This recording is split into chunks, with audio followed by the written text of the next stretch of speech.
By faith, Hanok was translated that he should not see death,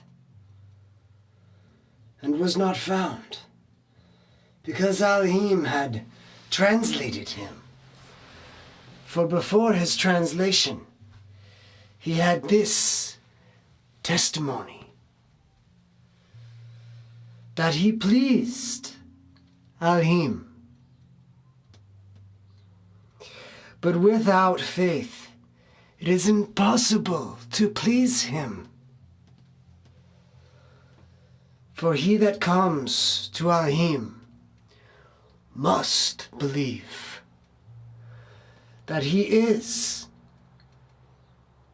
and that he is a rewarder of those who seek him diligently.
Ladies and gentlemen.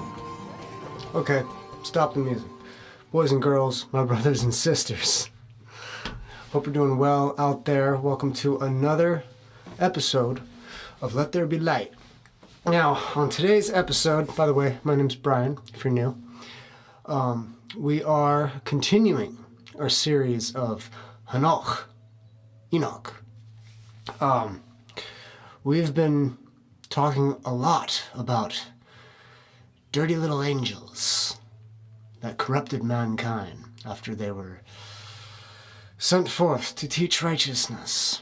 But in this episode, we are continuing on with the first vision of Hanok, Enoch, with chapters 22 through 36. Now, in this episode, it's the dwelling place of all the dead souls, either righteous or unrighteous. And I hope you enjoy. Once again, this is Let There Be Light. My name's Brian. May the Father be with you. Through Yahshua, HaMashiach. Amen. Shalom, shalom, and shalom. And I proceeded to another spot, where I saw on the west a great and lofty mountain, a strong rock, and 4 delightful places. Internally it was deep, spacious, and very smooth. As smooth as if it had been rolled over. It was both deep and dark. Then Raphael, one of the holy angels who was with me, answered and said, "These are the delightful places where the Ruach, the souls of the dead, will be collected. For them were they formed, and here will be collected all the souls of the sons of men. These places in which they dwell shall they occupy until the day of judgment, and until their appointed period. Their appointed periods will be long, even until the great judgment.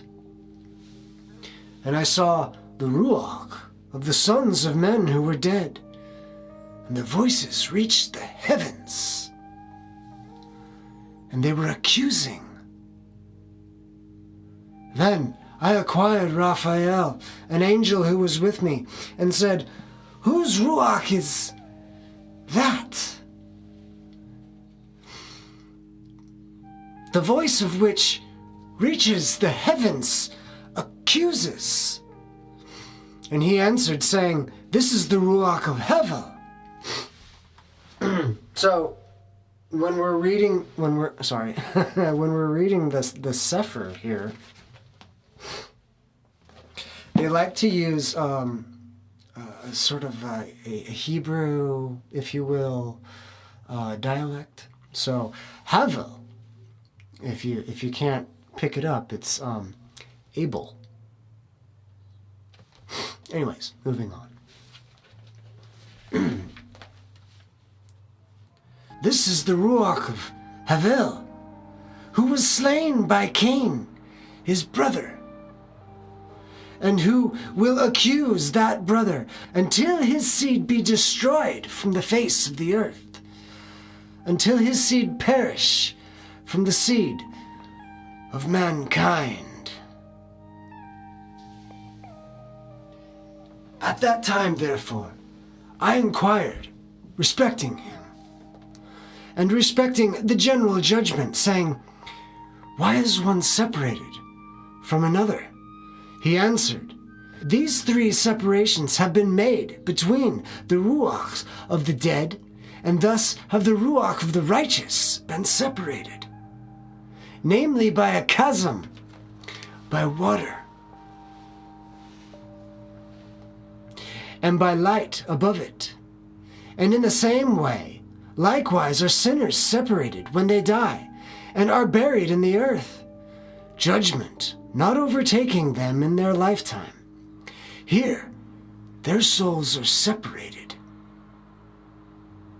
Moreover, abundant is their suffering until the time of the great judgment, and the torment of those who eternally execrate. Those souls are punished and bound there forever. And thus it has been from the beginning in the world. Thus has there existed a separation between the souls of those who utter complaints and those who watch for their destruction, to slaughter them in the day of sinners. A receptacle of this sort has been formed for the souls of the unrighteous men, and of sinners, of those who have completed crime and associated with the impious, whom they resemble. Their souls shall not be annihilated in the day of judgment, neither shall they arise from this place. Then I blessed Elohim, and said, "Blessed be my Adonai, Yahshua, my Yahshua of glory and of righteousness, who reigns over all forever and ever." From there, I went on to another place, towards the west, unto the extremities of the earth, where I beheld a fire blazing and running along without cessation, which intermitted its course neither by day nor by night, but continued always the same. I inquired, saying, "What is this which never ceases?" Then Rahul, one of the holy angels who was with me, answered and said, "This blazing fire which you behold running towards the west is all the luminaries of heaven." I went from there to another place, and saw a mountain of fire flashing, both by day and by night. I proceeded towards it, and perceived 7 splendid mountains, which were all different from each other. Their stones were brilliant and beautiful. All were brilliant and splendid to behold, and beautiful was their surface. 3 were towards the east, and strengthened by being placed upon one another, and 3 were towards the south, strengthened in a similar manner. There were likewise deep valleys, which did not approach each other, and the 7th mountain was in the midst of them. In length, they all resembled the seat of a throne, and odoriferous trees surrounded them. Among these there was a tree of an unceasing smell, nor of those which were in Eden was there one of all the fragrant trees which smelt like this. Its leaf, its flower, and its bark never withered, and its fruit was beautiful. Its fruit resembled the cluster of a palm, and I exclaimed, "Behold, this tree is goodly in aspect, pleasing in its leaf, and the sight of its fruit is delightful to the eye." Then Michael, one of the holy and glorious angels who were with me, and who presided over them, answered and said, "Hanok, why do you inquire respecting the odor of this tree? Are you inquisitive to know it?" Then I, Hanok, replied to him and said, "Concerning everything, I am desirous of instruction, but particularly concerning this tree." He answered me, saying, "That mountain which you behold, the extent of whose head resembles the seat of Yahshua, will be the seat on which shall sit the holy and great Yahshua of glory, and the everlasting King, when he shall come and descend to visit the earth with goodness. And that tree of an agreeable smell, not one of carnal odor, there shall be no power to touch until the period of the great judgment, when all shall be punished and consumed forever.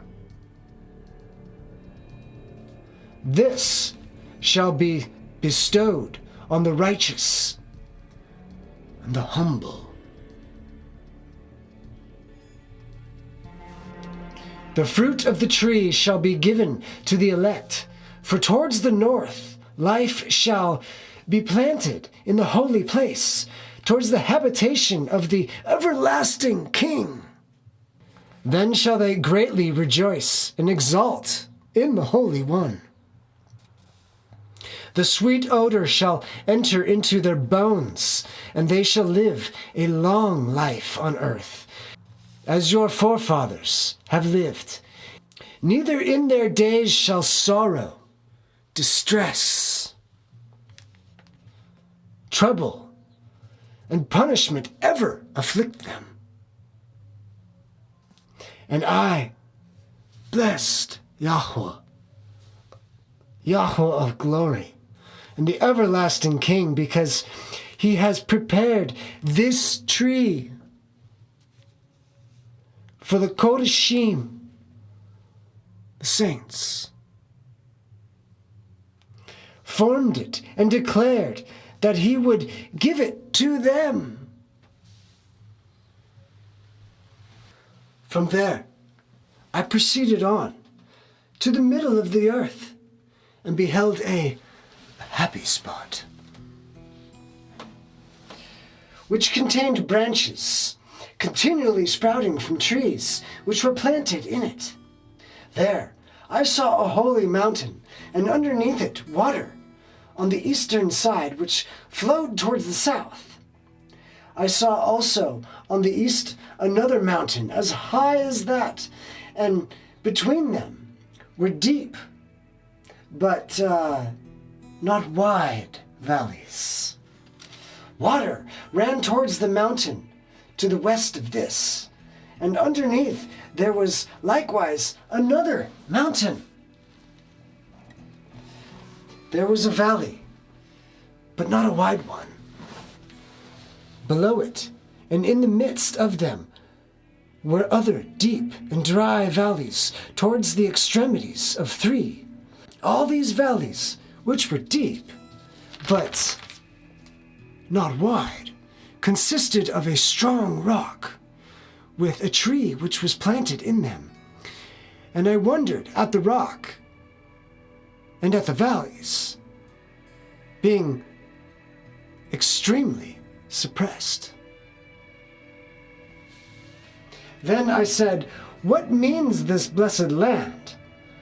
All these lofty trees, and the accursed valley between them. Then Uriel, one of the holy angels who was with me, replied, this valley is the accursed of the accursed forever.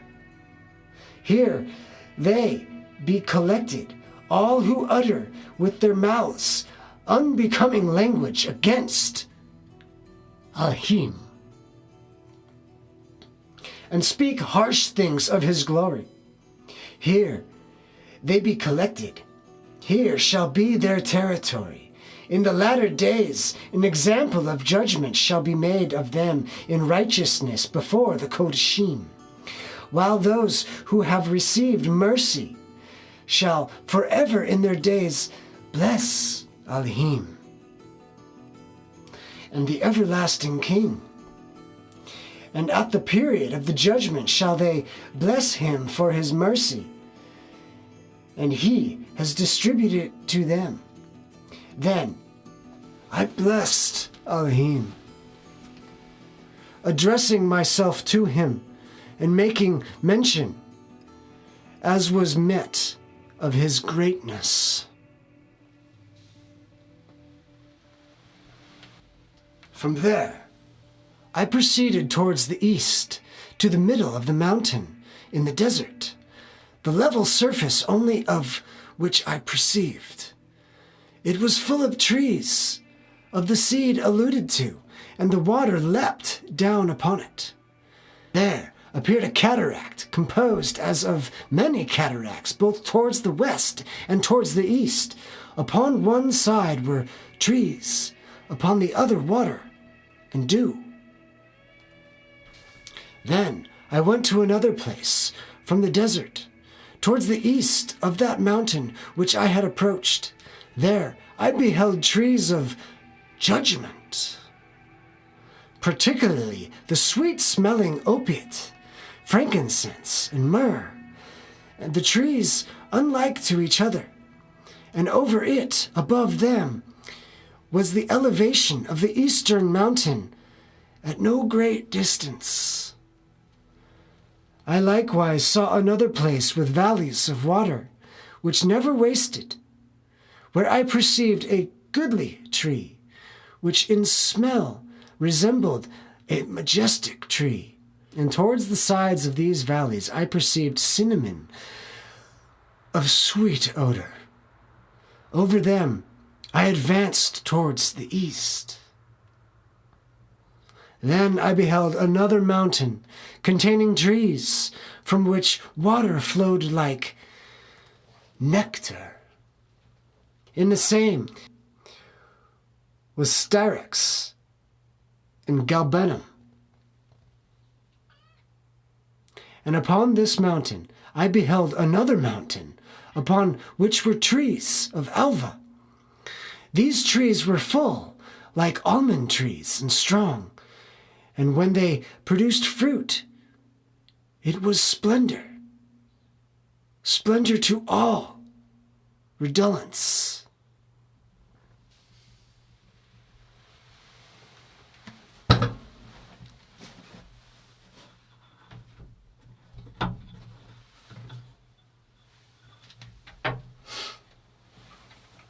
Ladies and gentlemen, we have a visitor.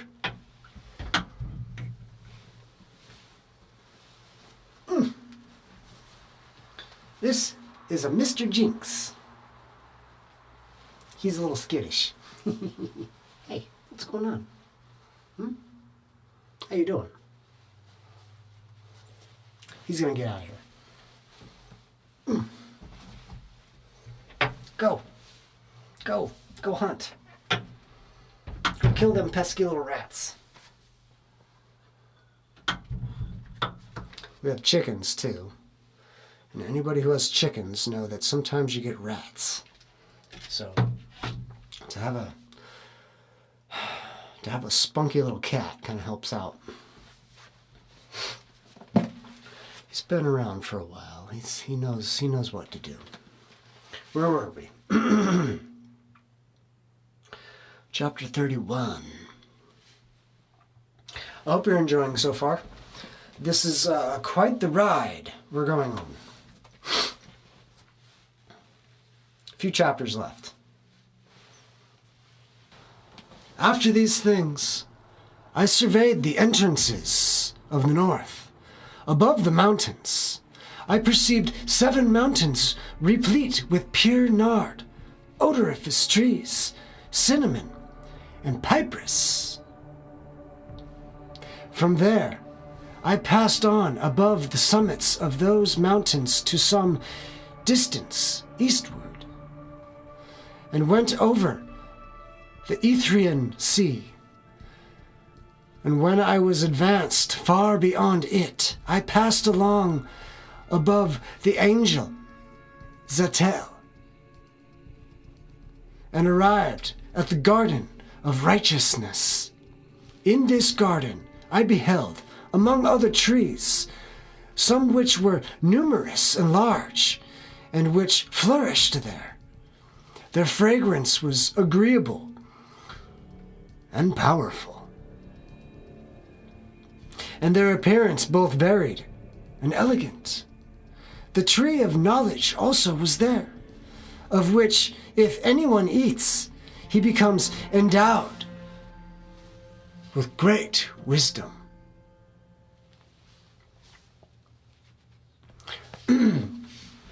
Remember the tree of knowledge of good and evil? Adam and Hawa, Eve. The serpent said, if you eat of these things, the fruit of that tree, you will be like Yah, knowing good and evil. My mind always goes, well, if they never knew good and evil before then, what was that really like?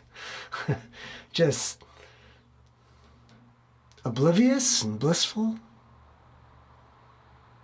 Must be nice. It was like a species of the tamarind tree, bearing fruit which resembled grapes, extremely fine, and its fragrance extended to a considerable distance. I exclaimed, how beautiful is this tree, and how delightful is its appearance. Then holy Raphael, an angel who was with me, answered and said, this is the tree of knowledge, of which your ancient father and your ancient mother ate, who were before you, and who, obtaining knowledge, their eyes being opened, and knowing themselves to be naked, were expelled from the garden. From there I went on towards the extremities of the earth, where I saw large beasts, different from each other, and the birds various in their countenances and forms, as well as with their different notes of different sounds. To the east of these beasts I perceived the extremities of the earth, where heaven cease.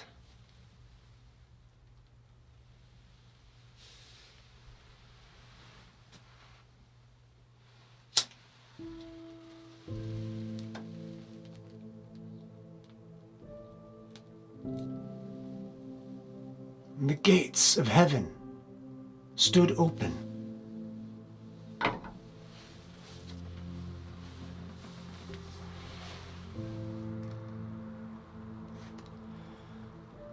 And I beheld the celestial stars come forth.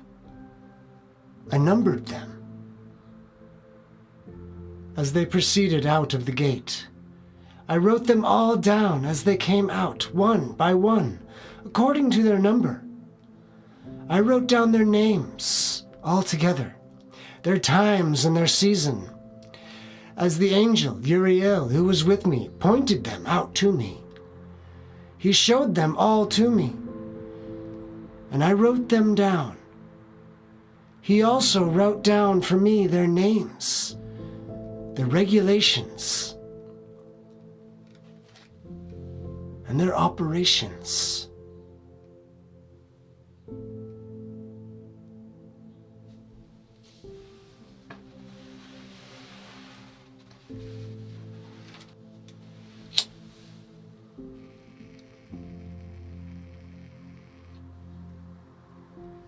And from there, I advanced on towards the north, to the extremities of the earth. There, I saw a great and glorious wonder at the extremities of the whole earth. I saw there heavenly gates opening into heaven.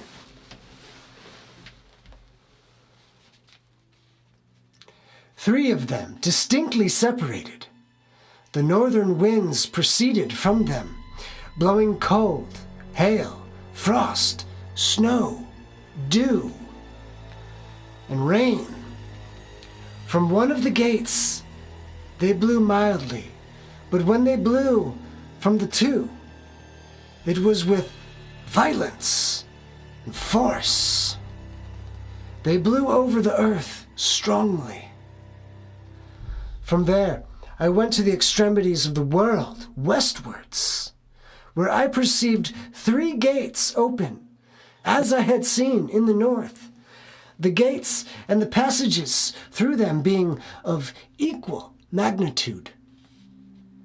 Then I proceeded to the extremities of the earth, southwards, where I saw three gates open to the south, from which issued dew, rain, and wind. From there, I went to the extremities of heaven, eastwards, where I saw three heavenly gates open to the east, which had smaller gates within them. Through each of these small gates, the stars of heaven pressed on, and produced towards the west by a path which was seen by them, and at every period. When I beheld, I blessed every time. I blessed Yahweh of glory, who had made these great and splendid signs, that they might display the magnificence of his work to the angels and to the souls of men, and that these might glorify all his works and operations, might see the effect of his power, might glorify the great labor of his hands, and that they might bless him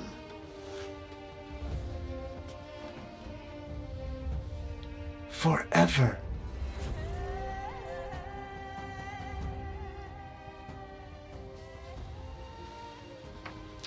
Ladies and gentlemen, boys and girls, my brothers and my sisters, I hope you enjoyed.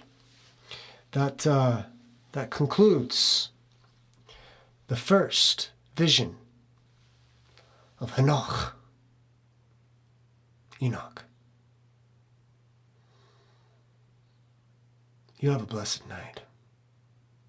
Much love. My name's Brian. This is Let There Be Light. Lights out.